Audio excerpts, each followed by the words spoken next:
Well, this is it. The last episode, the last video of 2022.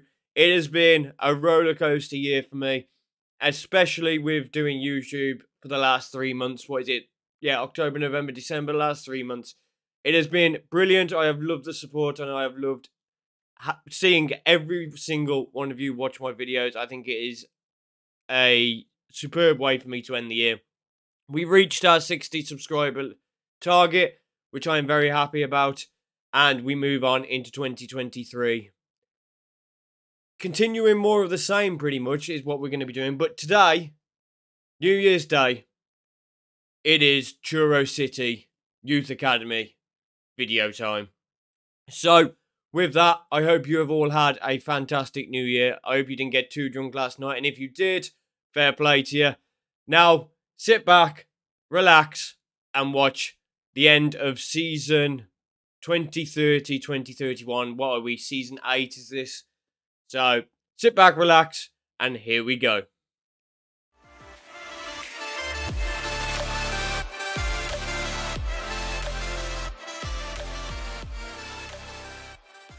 That's right, guys. We have finally finished season 8 of the Truro City Youth Academy Challenge.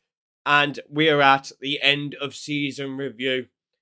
So, let's get into it. New arrivals, we signed no one. These are all the players that left. You can see that Ollie Fryer did eventually go to Morecambe.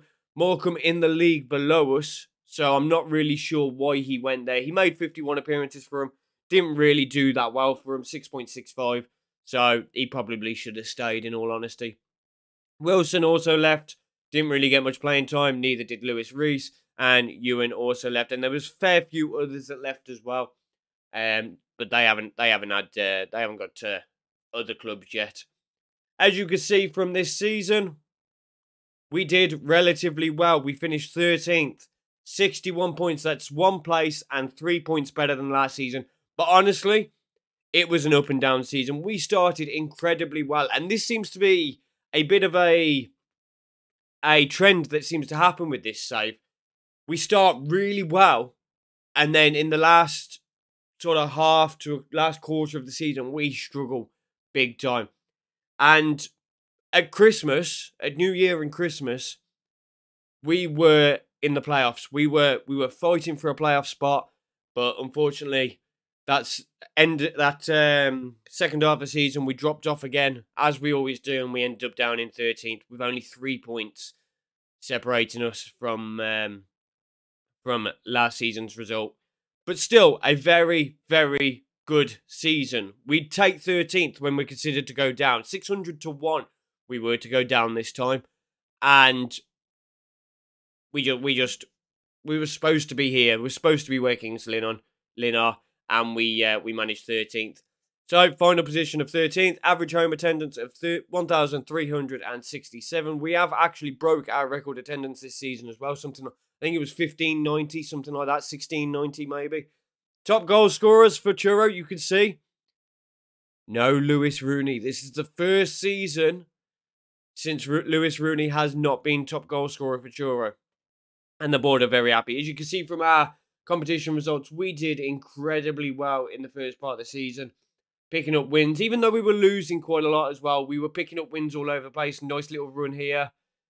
And you can see we're doing quite well. You can see we get to Christmas, New Year, we're still doing well. And then all of a sudden, it just starts going massively wrong. March was a very hard month. March and April, very tough months for us.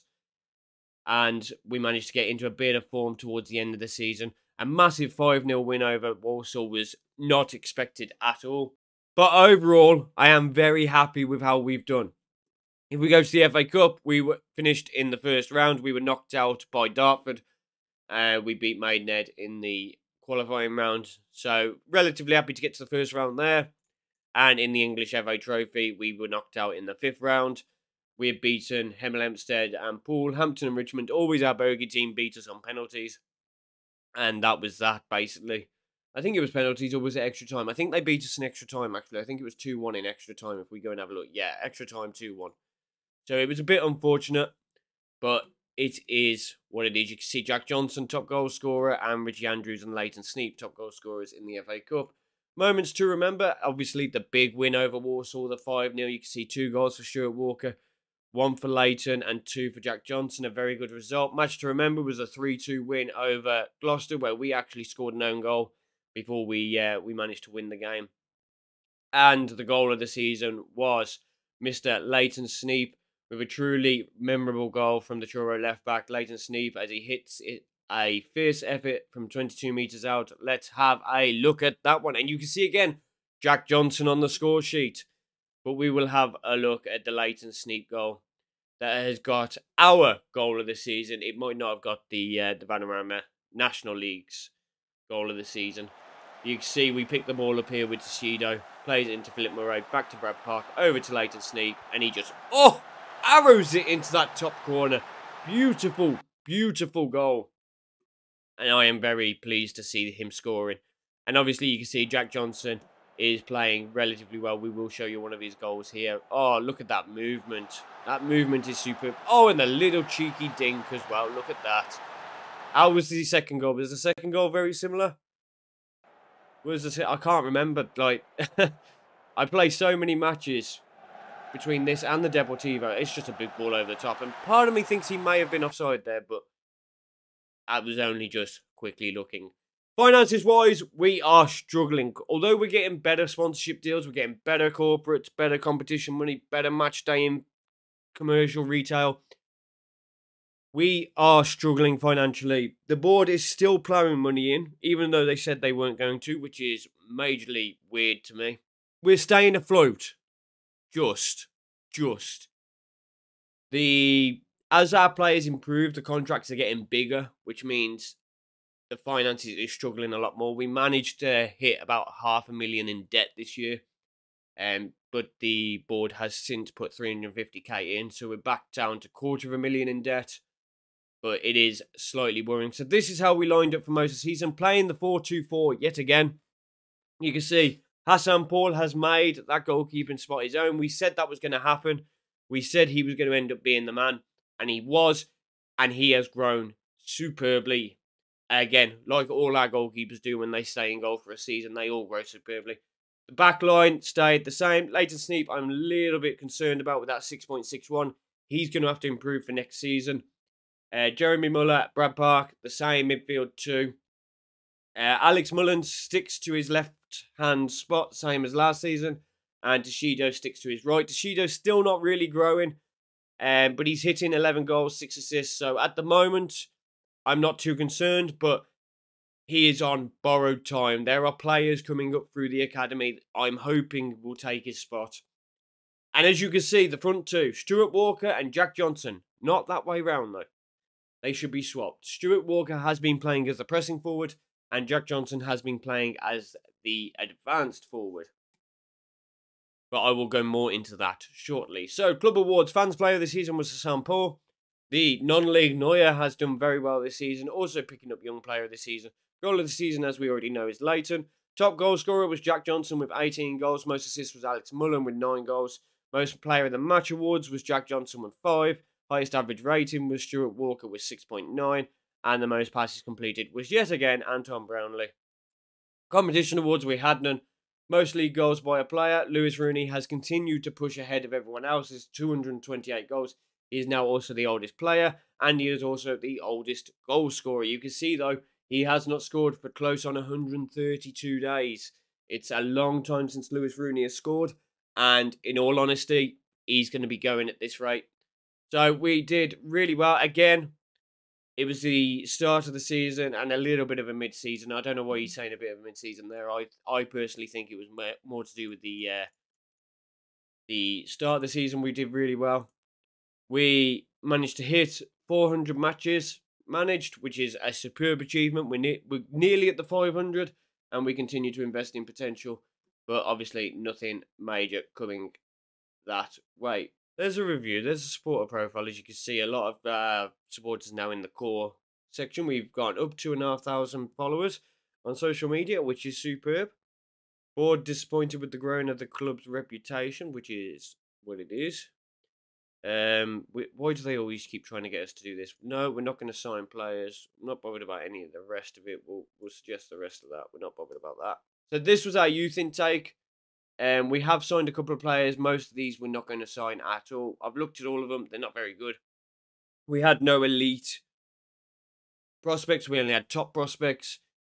And you can see none of them are very good. I might bring in Curtis Barton just to have a little go. But apart from that, if we have a look at the squad, we have 31A. We have Steve Holland, 4-star potential.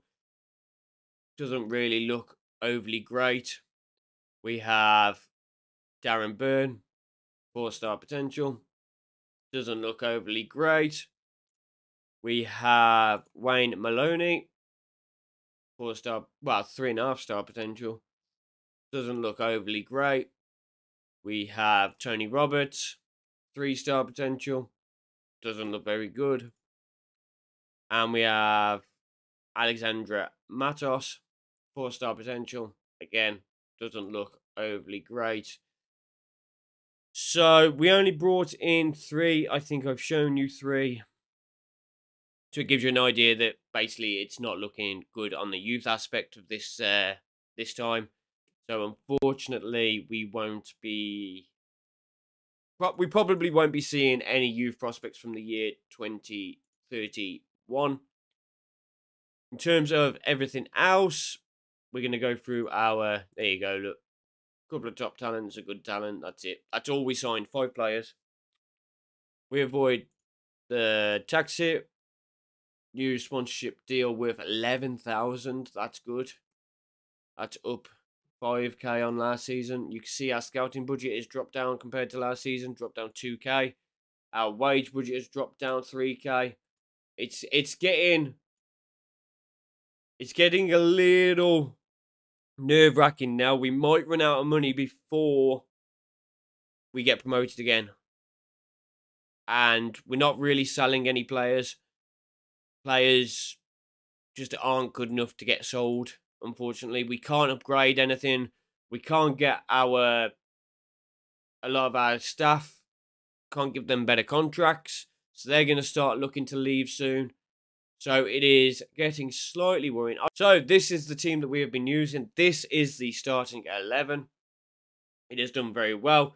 Jeremy Muller has continued to play well this season, but not grown overly massively. But when you see some of the players that have grown around them, it makes sense. Brad Park still developing relatively nicely. He hasn't flatlined. That is not true. It's just everyone else is developing well as well. Philip Murray, it's going to say he's gone down, even though we all know he has not. Anton Brownlee, it's going to say the same thing. Again, he's gone up, and he has actually gone up a little bit according to this. But you have to take into account that the rest of the team has improved as well. So as the rest of the team improved, the players that were really good last season, like Philip Murray, like Brad Park, they're going to slowly look like they're getting worse, even though they aren't. It's just everyone else is getting better. So Alex Mullen has improved ever so slightly as well, up to that 3.5-star ability. Very good player for us. Toshido is improving, but he's not improved enough to become a 2.5, 3-star player. Getting slightly worried that he's going to be overtaken relatively soon. Who else have we not looked at? Corby. Corby has dropped down to 2.5-star rating, but I can assure you, he is still a really, really good player. Like I said, it's just the fact that everyone else has improved. Same with Leighton Sneap. A very good player, just looks like everyone else has improved around him, whereas he hasn't necessarily improved as well, but he is still improving. Stuart Walker is a 3.5-star advanced forward, but he is now playing in the pressing forward. His work rate's a little low, but he's a little bit taller. He's a little bit stronger than what Jack Johnson is. And Jack Johnson, more importantly, is a little bit quicker, which allows him to make them darting runs a bit more important. You can see he had a drop-off down here. This is where he was injured at the start of the season, and he has pretty much kept the same sort of level since. He will continue to grow into a player worth around 200,000, which is nice to see. Jack Johnson finally starting to improve at long last. I told you he just needed a run of games. He got that run of games, and look at the growth development on him. Absolutely superb. He's up to a 3-star player. He has banged in 15 goals, 7 assists in the Vanarama National, beating his XG and beating his expected assists as well. Didn't play too well in the FA Cup, but played well in the FA Trophy and has had a superb season. And I am very, very happy with him. 15 goals in 39 appearances is a very good return for Jack Johnson. Stuart Walker, not such a prolific season he had last season, but you can see he has had a lot less games this season. Toshido, I want to quickly jump on as well. In terms of his shooting, has improved this season. He's a bit more greedy this season, 4 more goals and 4 less assists. But he has still played relatively well, hitting that 6.7 yet again. We go down to some of the players that are sitting on the bench. So this was effectively the second string. You see Lewis Rooney there with his 12 goals in all appearances. 5 of them were penalties, which is a little bit disappointing. So this is the end of Lewis Rooney at Truro. 28 total appearances. He has just been pushed out by the other players now. His 1.5 star ability has just pushed him away from the starting 11. And he's 34 now, so it's come to the point where we have to give the younger players their shot. It's as simple as that. He doesn't enjoy big matches. He's only decent for the league below us, and we need to improve now. So while I really don't want to get rid of Lewis Rooney, while I would love for him to completely finish his career here, he is going to leave. I was hoping it would come up at some point saying that he's looking to go into coaching, but I'm still yet to see it. He also thinks it's time for him to move on. Now, he recognises that it's probably time for him to move. So, unfortunately, this is going to be the end of Lewis Rooney. And in his place, we have a few players which I will go over now. So, Richie Andrews will be taking up the advanced forward role. He may he likes to run with the ball through the centre, so he probably will take that role, the advanced forward. He needs a bit more game practice. But you can see, even though he was brought in the 26th season, so 5 years ago now, he has still got a massive potential. So give him some game time. I think he'll be fine. We have this player down here, Brewster, from last season's intake. He is being trained to play as the pressing forward. He has a nice, decent work rate. He's a little bit slow, but I'm hoping that with a little bit of growth, he's going to become a decent player. He's made 2 appearances this season. Didn't really play very well. He played all right in the FA Cup. Non-competitively, though. He has been playing for the under-18s, and he has been playing relatively well. 9 goals in 9 appearances, 8 sub-appearances.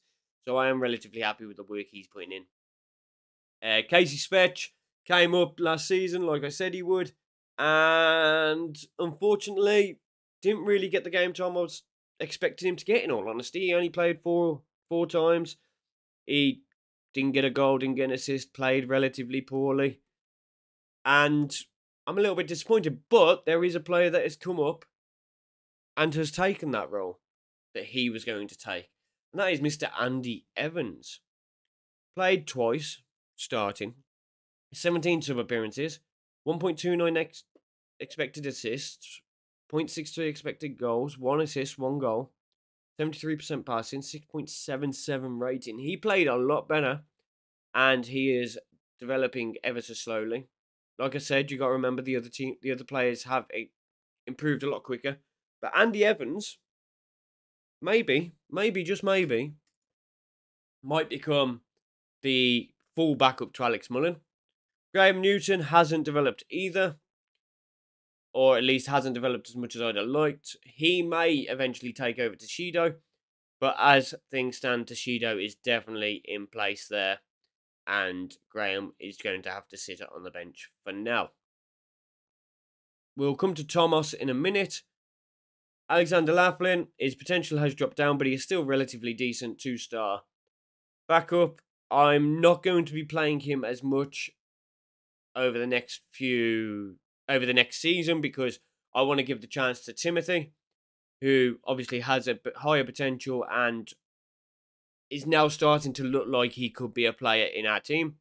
He is only 5'7" though, with a very strong left foot, so I am a little bit concerned about playing him in defence, if midfield, but he's going to get more of a chance than what Laughlin is, and so is Thomas Owen, who is our 5-star potential ability Welshman.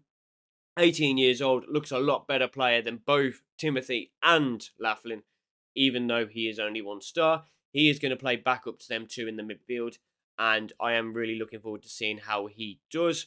Apparently, he's got the potential of around a national league, but with this 5-star potential, and if he gets the game time, he could easily become League 2 quality player. I think he's definitely got the attributes for it. He's fairly professional. He plays with both feet. He's just perfect to play in that defensive midfield in place of one of these two when they're injured or suspended, which, believe it or not, is very often. These two are often injured or suspended. You can see 36 games for him and 37 for him. So they've missed out on about 9 games between them. So there is always a chance that our youngster Thomas Owen is going to play. I'm also going to rotate the team a lot more next season with the cup competitions, and also I'm going to sort of play the cards. So if I'm going up against a team that's up in the top half of the league and they're a really good team and they should be up in that top half, then I'm not going to take the risk of playing my first strength team if they're tired. I'm just not going to play them. I'm, tired, like not fully fit, but I'm going to play a second string team.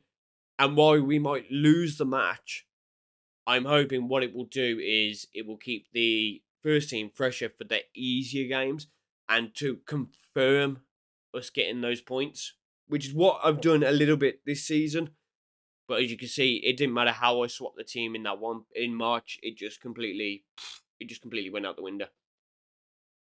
Josh Martin hasn't really improved and his potential is dropping. He is potentially going to leave. I might be keeping him, but I've got Josh Brown here. And Josh Brown might have to move over to that side. And the reason Josh Brown might have to move over is because we have Mr. Kostel Stancu. Stancu? A Romanian under-18 capped player. Looks fairly good. He's fairly determined. He's got decent positioning. He's only 5'11", which is a little worrying. Good heading, good marking, good tackling, and he's under 18 capped. When they are capped under 18s, it gives an indication that they are probably going to be a very good player. So I am going to give a lot more game time to Costel. More so than what I'm going to give to the other lad. What was the other lad's name? I can't remember. Joshua Brown. Again, another left footer. So we have a platitude of left footers. He has a very good work rate. He's just perfect. He's determined. I just want to see what he can do. So he will be becoming the backup to Philip Murray. And Joshua Brown will probably move out onto this left-hand side where he will play as a fullback on support. Even though he can't dribble, even though he can't cross. Just a backup. That's all he is. Thomas Seeger hasn't really improved. His potential ability has now dropped as well. So it's looking very likely that this will be his last season. I think this is probably his last season. We will look to bring somebody else in. We do have Sam Meacham down here, who again will probably look to move on as well. I think I have actually contracted him to go. Yeah. So we look into the under-21s as a result, and we have Mr. Danny Roberts. Danny Roberts, his contract is expiring, but I'm probably going to give him one, and he's probably going to come up to the first team. Lewis Smith may also go down into the wing-back role on down here as the backup. I think he may be able to do it a little bit better than what Joshua Brown could. But again, it's all up in the air. These three are definitely going. I don't know why they haven't gone yet. Daniel Park. Daniel Park. I think I'm going to let him go. He hasn't improved as much as I would have liked. And in all honesty, I don't see him making the first team anytime soon. Of the current under-18s we've got, Aston still got that 3.5 star potential, but not really sure. He may make it into the first team, but he's a little bit slow. Paul Balker, again, another one exactly the same. He may make it into the left-back position a little bit better, but we won't know until the next season kicks off. Darren Burns just come through, so is Steve Holland and Wayne Maloney, so they won't be considered yet. Gideon Ngoy, here we go, the right back. The centre back, 6'1". Very strong, good work rate. Pace is a little low. He could potentially become a backup in terms of Thomas Sager. Instead of Thomas Seger, sorry. Maybe Danny Roberts we should give the chance to, but I like this massive potential. So maybe it's time for Gideon to come in and have a go. Ashley Johnson, he's got a contract for next season, but I can't see him ever making the first team, and he is probably going to leave at the end of next season. Christos, again, another one. I'm going to try and train him to play right back. I think he could do a job in the right back position because this pace isn't so good, and the fact that this right back position is a defend position. I think maybe Christos can do something there. He has decent marking, tackling technique, work rate. He looks like he could do a job as the right back. So we're going to train him to play there and see how he does. Sam Wood is slowly edging his way towards the first team.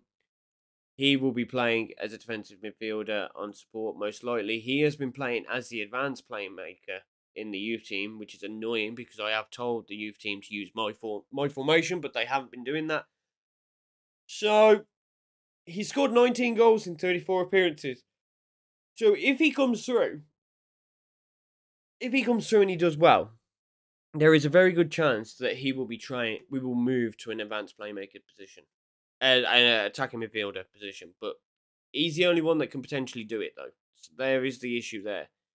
Shane, he's going to leave the club at the end of next season. Luca is going to leave at the end of this season. You can see we're just clearing out Deadwood now. Sonny Precious. I'm in two minds. He scored 20 goals in 15 appearances, 7 assists, 21 sub appearances, 7.48. He's done very well playing as that striker. I am tempted to give him another season, but the fact that he's still not up to a gold star yet worries me. And he hasn't got the pace, he hasn't got the acceleration. I'm in two minds with Sonny Precious, in all honesty. Sean Manning, though, has also been playing up top, has scored 28 goals in 36 total appearances, 16 of those being sub-appearances. Again, another one not quite at a gold star rating yet. So the two strikers that we could potentially have not done very well at all, which is unfortunate. And I think that is pretty much it. Looking through now, that appears to be pretty much it. We have played the 4-2-4 the entire season. If there is anyone else I have missed, I don't think I have. Kevin Clarkson I've missed. He will be leaving at the end of the season. He's not really made the leaps and bounds I was hoping he would. But apart from that, we are looking good. Next season, we are going to aim to finish in the same sort of position we're in now. Hopefully, we'll have a bit of a better season in terms of the consistency. I want to be a bit more consistent next season. But these are the youth players we've got, and I'm hoping there's going to be some nice growth from some of them, and that we're going to finally see our first National League player, because I think even this lad is now saying North-South. So I want to see some growth by these players to get into the Vanarama National. I think Paul Hassan, maybe Hassan is saying he's a National League player now.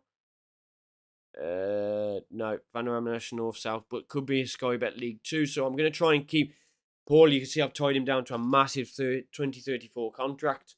I'm going to keep tying them down the season before we move into the next one. These first team players that are really good, the likes of Brad Park, you can see he could do with his contract. Although we had issues last time, he wants to improve the training facility. We finally managed to get rid of that. Okay, sweet.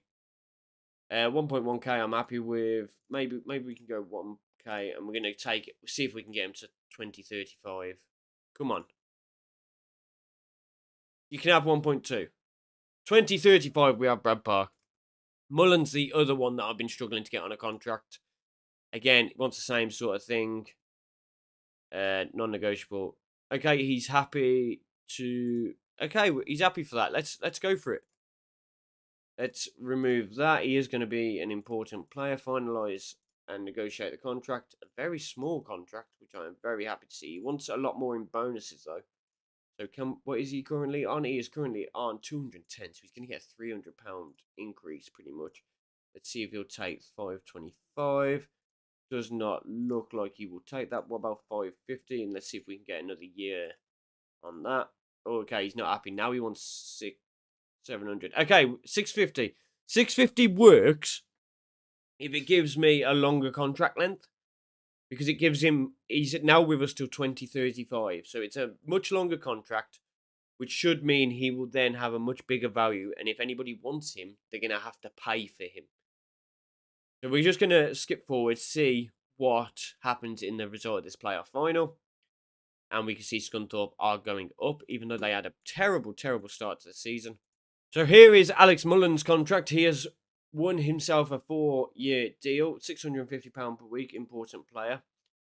5k to 90k, that does not seem reflective of his contract. Maybe it is. Maybe it is. But I think he's worth a little bit more than that. Has it changed since up? Yeah, 5k to 90k. And Brad Park wins his contract, 70 to 120k. So value-wise, surely we're getting to a point now where we have some pretty expensive players. Hassan Paul is worth a fair amount. He's our most valuable player. Philip Murray is worth a fair amount. So is Stuart Walker, Brad Park, and then everyone else is starting to drop. Corby Cherrett is still worth a decent amount, top end, 110k. But everyone else is starting to drop a little bit. But I like this, the fact we've got a couple of players now that are starting to reach this 300k mark. 300k would eradicate our finance issue. So we're starting to get to a point now where players could be sold for money that would eradicate our issues. The only problem is we haven't got players to replace them at the moment because of how small our youth team is. And the fact that we still can't loan players out. You know what I mean? So our youth players are still not good enough for the league below us. So they're not going to get loaned out. So we need to get up at least one or two more leagues, at least one more league, so we can start loaning players out to improve them so that their ability can improve, their value can improve, and we can sell for money. That is what we need. But things are starting to progress now. We are starting to get better values. We're starting to look decent in the Vanarama National League. Vanarama National League. It's been a while since we've been in the North. I don't think we were even in... We were in the South, weren't we? What am I talking about? So things are starting to improve. I'm hoping in the next couple of seasons we are going to get promoted. And once we are promoted, we can start thinking about the big leagues and really pushing on with this Youth Academy Challenge. It's taken a little bit longer than I was expecting. I know that some people will have been nearly finished, or they will nearly be in the league system by now. I know I'm lagging behind massively, but you can only work with what you've got, and Truro, we are working with what we've got basically, and we are somehow managing it. If we go back to the Vanarama National League and we look at the season preview, now we're 350 to 1. So it gives you an idea of how bad we actually are compared to the rest of the squad. So I think the formation that we are playing is relatively keeping us in the business at the moment. But anything can happen in these saves. But if you have enjoyed that, please drop a like, subscribe to the channel if you haven't already. Leave a comment, let me know what you think of this series. I wish you all the very best new year and a very good 2023. And I will see you tomorrow for maybe another episode. It won't be of this, but tomorrow for another episode. Have a good one, guys.